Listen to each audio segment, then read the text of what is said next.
भारत के James bond और भारत के राष्ट्रीय सुरक्षा सलाहकार अजीत डोभाल ने कश्मीर मुद्दे पर बहुत बड़ी बात कही है। क्या इसका इशारा समझा जाए कि प्रधानमंत्री नरेंद्र मोदी या बीजेपी की सरकार कश्मीर पर बहुत बड़ा फैसला लेने वाली है। वहाँ अभी आर्टिकल 35A को लेकर जो सुप्रीम कोर्ट में मामला चल रहा है, अभी उस पर डिसीजन आना बाकी है। और धारा 370 का मामला भी काफ़ी सुर्खियों में है और उस पर भी काफ़ी विचार हो रहा है कि भाई 2019 के चुनाव से पहले क्या बीजेपी इस पर कदम उठा सकती है। तो अभी एनएसए अजीत डोभाल ने एक बड़ी बात कही है जिससे लग सकता है कि सरकार किस ओर बढ़ रही है। उन्होंने कहा है कि जम्मू कश्मीर का संविधान, अलग संविधान, वो एक बहुत बड़ी गलती थी।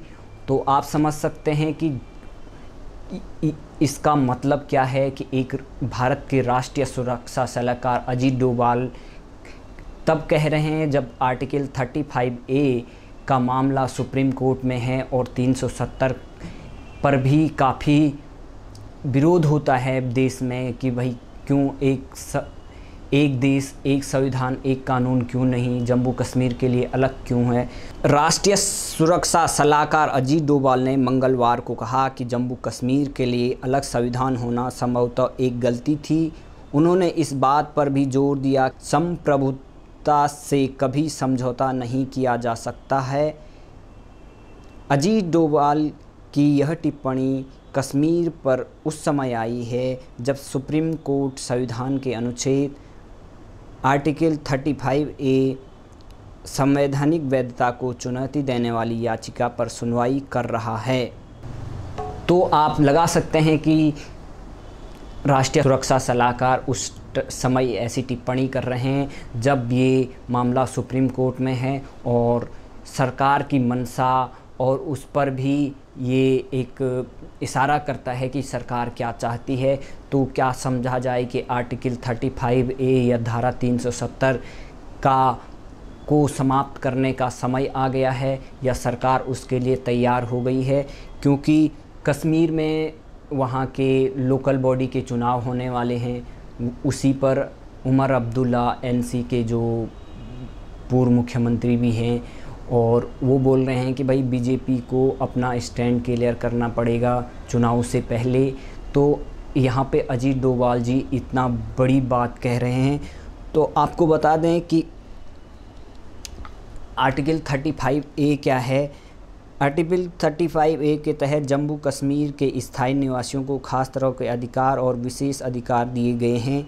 अनुच्छेद 35A जम्मू कश्मीर विधानसभा को लेकर प्रावधान करता है कि वह राज्य के निवासियों को परिभाषित करे और देश आज़ाद होने के बाद साल 1954 14 मई को राष्ट्रपति डॉक्टर राजेंद्र प्रसाद के आदेश पारित करके संविधान का एक नया अनुच्छेद 35A जोड़ा गया।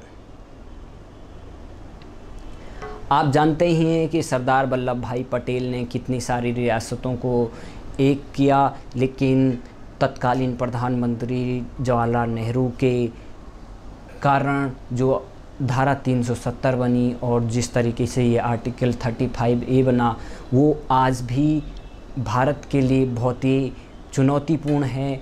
किस तरीके से जम्मू कश्मीर में अशांति फैली रहती है, किस तरीके से एक देश और उसी देश का एक प्रांत में अलग संविधान बनता है।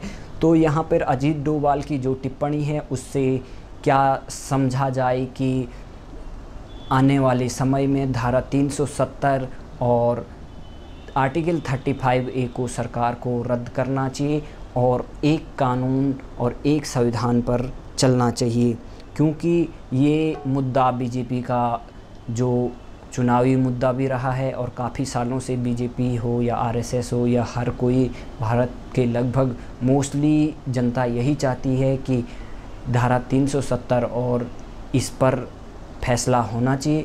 तो अब अजीत डोभाल ने तो अपनी तरफ से बात क्लियर कर दी है।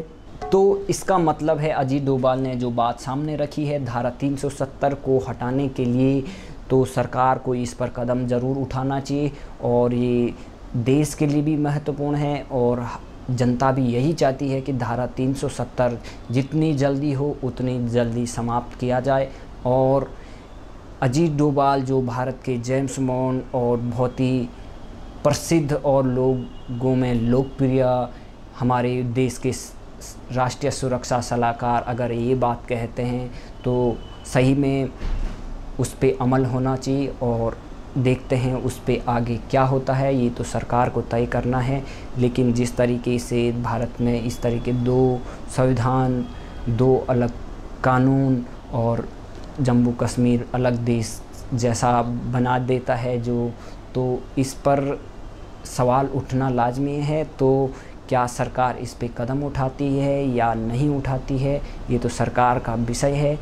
लेकिन चुनाव में ये ज़रूर मुद्दा बनेगा कि सरकार क्या अगर सरकार इस पे कदम उठाती है बड़ा तो ये ऐतिहासिक कदम होगा और मोदी सरकार को फिर कोई रोकने में कामयाब नहीं हो सकता, क्योंकि इस पर बहुत सारी भारतीय लोगों की भावनाएं हैं और अगर ये कदम उठा लेते हैं तो बीजेपी को बहुत बड़ा फ़ायदा मिलेगा चुनाव में। क्या है धारा 370? स्वतंत्रता के बाद छोटी छोटी रियासतों को भारतीय संघ में शामिल किया गया। जम्मू कश्मीर को भारत के संघ में शामिल करने की प्रक्रिया शुरू की गई। पाकिस्तान ने उसी समय कश्मीर पर आक्रमण कर लिया और उस समय के कश्मीर के राजा हरि सिंह ने भारत में विलय करने का प्रस्ताव रखा, लेकिन तत्कालीन प्रधानमंत्री जवाहरलाल नेहरू ने उस समय संविधान सभा के धारा 306A जो बाद में धारा 370 बनी का प्रारूप तैयार किया और इस तरह से जम्मू कश्मीर को भारत के अन्य राज्यों से अलग अधिकार मिल गई। आपको बता दें कि क्या अलग अधिकार है भारत के राज्यों में और जम्मू कश्मीर के अधिकारों में।